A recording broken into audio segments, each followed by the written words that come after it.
Hello అందరికీ! ఇక్కడ మీరు చూస్తున్న ఈ వీడియో వచ్చేసి హాఫ్ కేజీ కేక్ మీద మనం వేసిన డిజైన్ అండి. ఇదొచ్చేసి N2 నాజిల్ అండి. చెప్పాను కదా! ఈ నాజిల్స్ అన్నీ ఒకటేలాగే ఉంటాయి. కానీ వచ్చే అవుట్‌పుట్ వేరేలాగా ఉంటది. అది బై ప్రాక్టీస్ మీదే వస్తుంది. క్రీమ్ చూసారా ఎంత పర్ఫెక్ట్‌గా విప్ అయిందో. ఇలా పర్ఫెక్ట్‌గా క్రీమ్ ఎలా విప్ చేయాలి అనే వీడియో మన ఛానల్‌లో ఉంది. మీరక్కడ చెక్ చేయొచ్చు. అండ్ ఇంకొక నాజిల్ ఏంటిది కనుక్కున్నారా?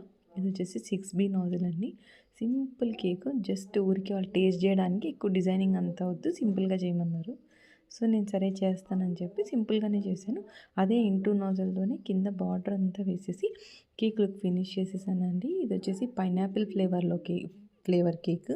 క్రీమ్ వైట్‌గా ఉంది. ఎందుకంటే నేను ఇందులోకి ఎసెన్స్ యాడ్ చేశానండి. ఎమల్షన్ యాడ్ చేయలేదనమాట. యూజ్ చేసిన నాజిల్స్ వచ్చేసి N2 6B wait half KG use చేసింది 6 ఇంచ్ పైన గోల్డెన్‌వి స్ప్రింక్లర్స్ ఏసి లుక్ ఫినిష్ చేశాను.